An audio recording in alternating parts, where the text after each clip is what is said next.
Welcome to Twist Grip Tales, and here we are at a secret location outside of Melbourne with a very interesting story for all of you FHADs. But first, a disclaimer. Stu.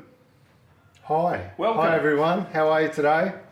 Well, my disclaimer basically is I wasn't around in 1915 to 1929 and... I was, 1929, I remember it well. We just guess everything. So what we're going to talk about today is the truth as we know it, and we just want to frame this. We just want to frame this story as a story of FHADs. Mm-hmm. And this story is going to range from 1925 through to 1935. Yes. And right through to this very day, that's right. Because a lot of people might be thinking, FHADs? 1925 through to 1935? No way. Well, we're going to set the record straight, just as this frame is a lovely, what's this, a hill climb frame? 3-bar hill climber frame, factory frame. 1, 2, 3, but this has got a special story. We're going to get back to this later. So let's just focus on FHADs, shall we? Clang.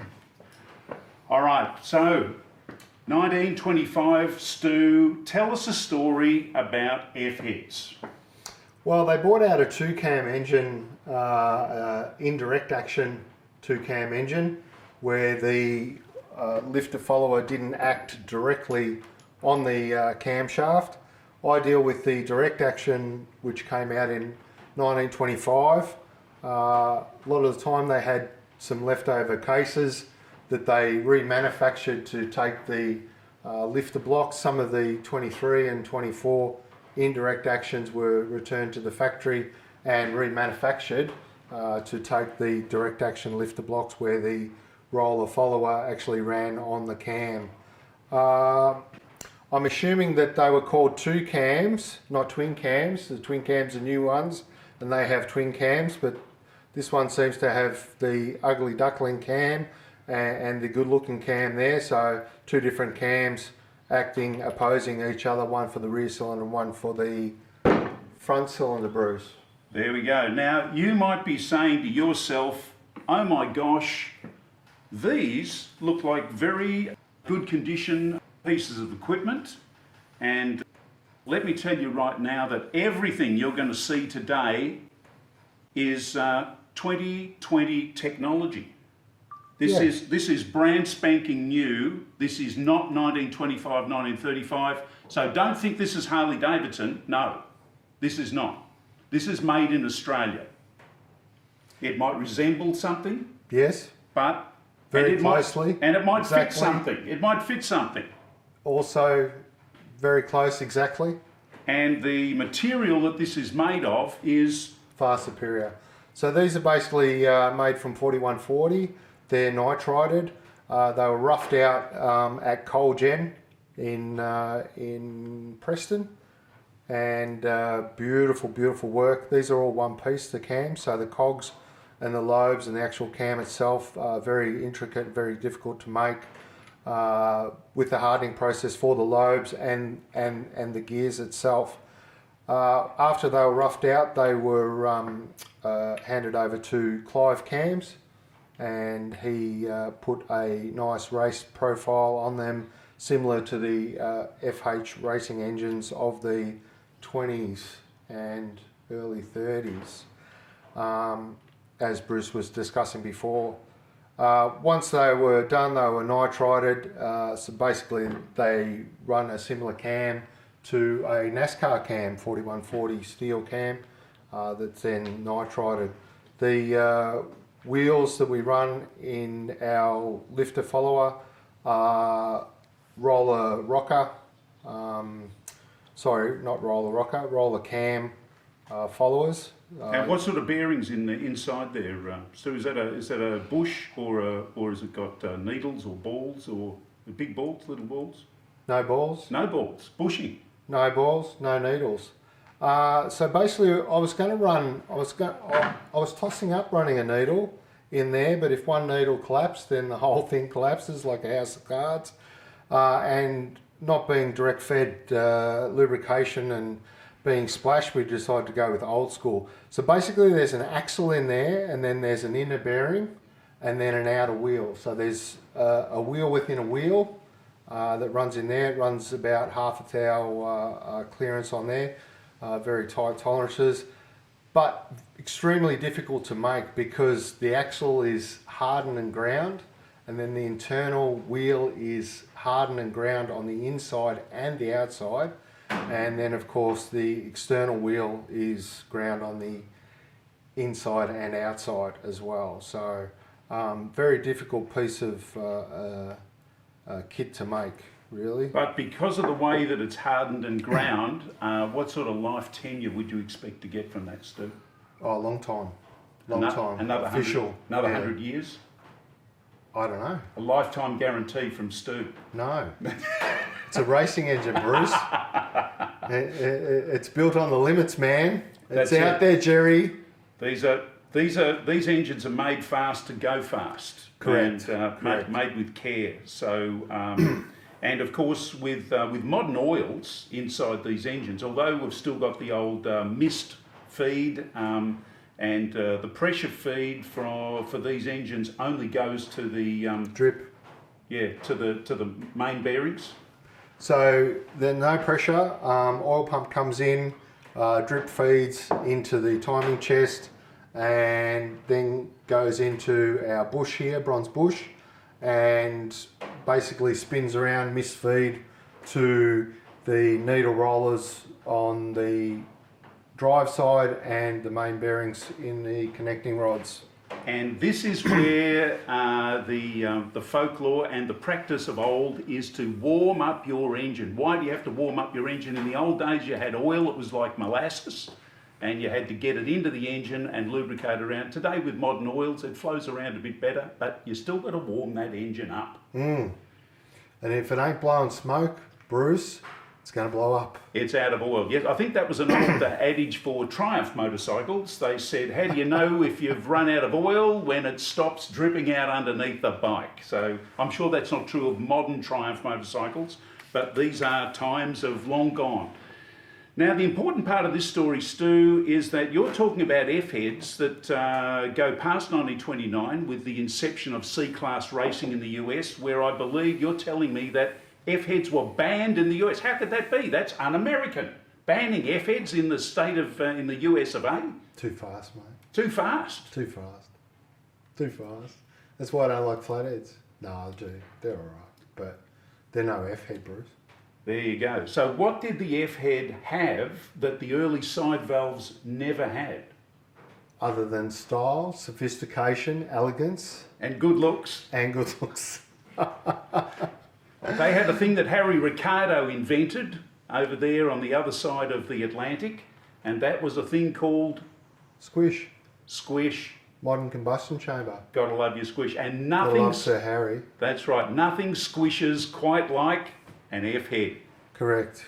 And we'll show you a picture of what an FHAD squish looks like. So basically, this is an original cylinder from 1915.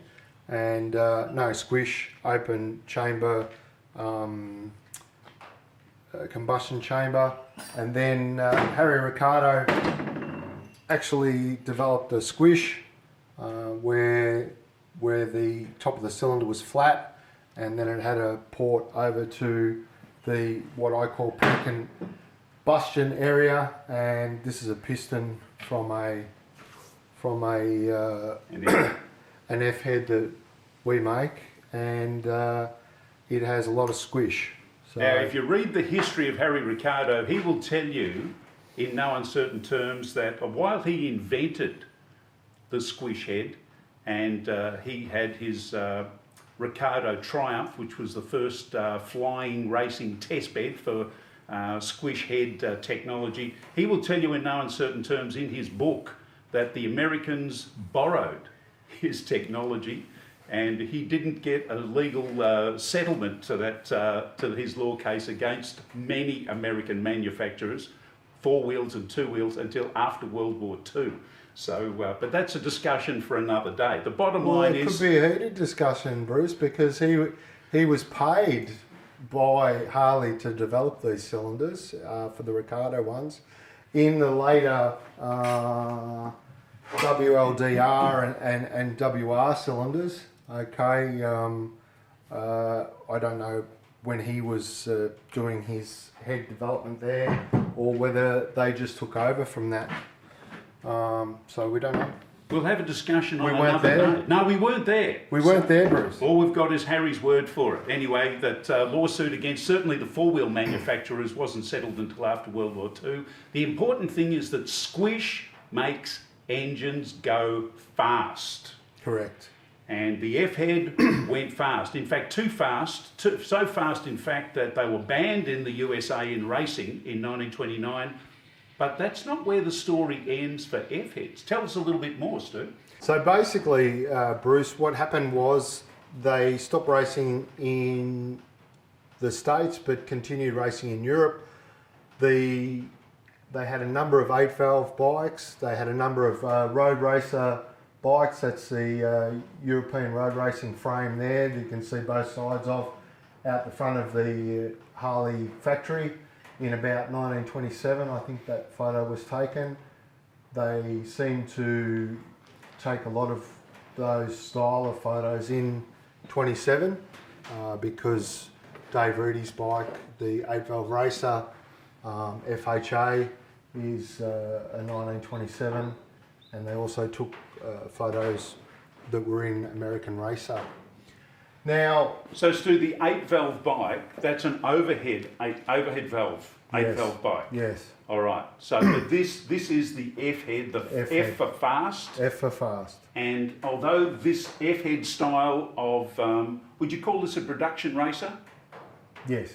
So that although the factory ran these bikes up until 29, you could actually buy this style of bike over the counter and race it yourself. No. Really? No, very rare. All the Harley stuff, the engines that I got to look at, a friend of mine has two of them in Australia. They're 1925 FH engines, and they're very rare. And the racer at the time travelled over to America and was sponsored by Harley and brought the engines back here to race. But in Europe, they had a famous rider named Robbie Jecker, and they also had another famous rider called Paul Weyris. Now, he raced on these European road races with a sidecar in the 61 sidecar championships, very big racing in Europe at the time. He won all the championships. In 1961. No, 61 cubic inch. 61 cubic inch. Not 1961, 61 cubic inch. Yeah, so 61 cubic inch, they were all 61 cubic inches, the FHACs. Which is 1,000 cc's in European sizing. Correct. And he raced those bikes up until 1935, because in 1936 he was racing on a knucklehead, Bruce. He would have gone faster on an FHAD than the early knuckleheads weren't that reliable, were they? I don't know. No. But my pay grade.